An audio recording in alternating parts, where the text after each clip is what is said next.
भारत में इस्लाम का आगमन 7वीं शताब्दी में हुआ और इसके बाद से यह धीरे धीरे पूरे देश में फैलता गया। इस्लाम का इतिहास भारतीय उपमहाद्वीप में एक लंबी और जटिल यात्रा रही है।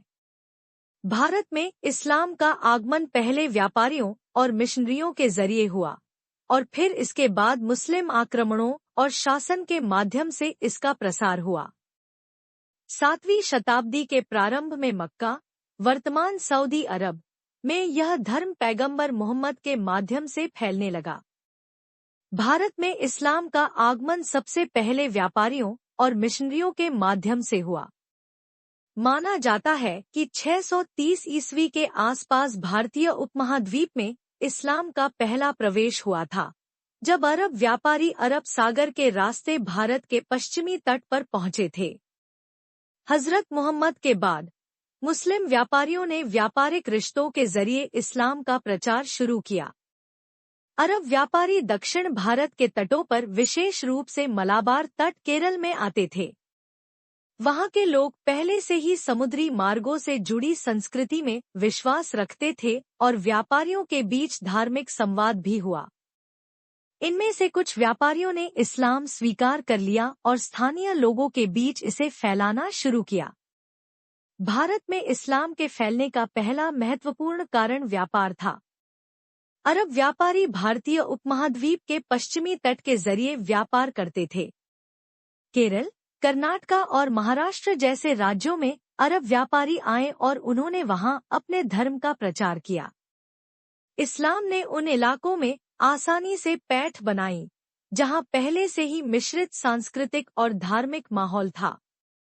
इन व्यापारियों ने अपनी धार्मिक परंपराओं को स्थापित करने के लिए मस्जिदों का निर्माण किया और भारतीय समाज में इस्लाम की नींव रखी।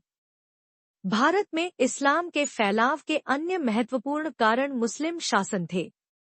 11वीं शताब्दी से लेकर 16वीं शताब्दी तक भारत पर कई मुस्लिम शासकों ने शासन किया। दिल्ली सल्तनत और मुगल साम्राज्य ने भारत में इस्लाम के फैलाव में महत्वपूर्ण भूमिका निभाई।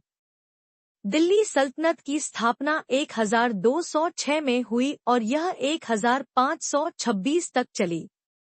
इसके बाद मुगल साम्राज्य की नींव पड़ी, जो 1857 तक भारत में शासन करता रहा। दिल्ली सल्तनत के दौरान इस्लाम का भारतीय समाज पर गहरा प्रभाव पड़ा। सल्तनत ने अपने क्षेत्रों में मस्जिदों, मदरसों और अन्य इस्लामी संस्थाओं का निर्माण किया। इसके माध्यम से इस्लाम को स्थानीय भारतीयों के बीच फैलाने में मदद मिली। दिल्ली सल्तनत के शासकों ने भारतीय संस्कृति और इस्लामी संस्कृति के मिश्रण को बढ़ावा दिया, जो भारतीय मुस्लिम संस्कृति की नींव बनी। मुगल सम्राटों ने इस्लाम के फैलाव में बहुत महत्वपूर्ण भूमिका निभाई। सम्राट अकबर ने धार्मिक सहिष्णुता को बढ़ावा दिया और विभिन्न धार्मिक समुदायों को एक साथ लाने की कोशिश की। भारत में इस्लाम के फैलने में सूफी संतों का भी बहुत महत्वपूर्ण योगदान था। सूफी संतों ने भारतीय समाज में इस्लाम का प्रचार किया, खासकर वे लोग जो धार्मिक रूप से असंतुष्ट थे या जिनके पास हिंदू धर्म में कोई ठोस आश्रय नहीं था। सूफी संतों ने भारतीय समाज में इस्लाम को प्रेम, सहिष्णुता और भक्ति के रूप में पेश किया, जो आम भारतीयों के लिए आकर्षक था। सूफी संतों ने इस्लाम को भारतीय समाज में सहज और सरल रूप में प्रस्तुत किया। उन्होंने मंदिरों और मस्जिदों से बाहर जाकर गांवों, कस्बों और अन्य जगहों पर लोगों से सीधे संवाद किया। सूफी संतों का यह तरीका भारतीय समाज में इस्लाम के फैलाव को आसान बनाता गया। वे भारतीयों के साथ मिलकर सामाजिक न्याय, मानवता और प्रेम का संदेश देते थे।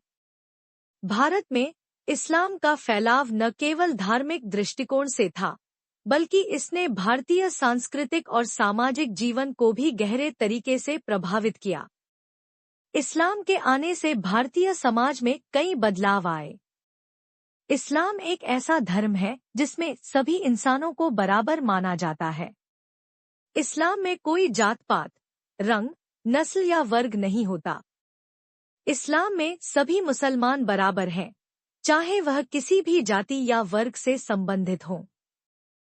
पैगंबर मोहम्मद ने हमेशा इंसानों के बीच समानता की बात की और फरमाया, सभी मुसलमान एक दूसरे के भाई हैं। यह शिक्षाएं भारत में छूतछात की व्यवस्था से पीड़ित लोगों के लिए एक बड़ा बदलाव लेकर आईं। भारत में बहुत सारी जातियों के लोग, खासकर निचली जातियों के लोग, जात पात के कठोर व्यवस्था के कारण सामाजिक रूप से बहुत तिरस्कृत होते थे। उन्हें जीवन के विभिन्न पहलुओं में अपमान और भेदभाव का सामना करना पड़ता था। इन व्यक्तियों के लिए इस्लाम एक नया रास्ता था जिसमें समानता और न्याय का वादा था। इस्लाम ने उन्हें वह इज्जत और स्थान दिया जो उन्हें अपने सामाजिक और धार्मिक व्यवस्था में नहीं मिलता था।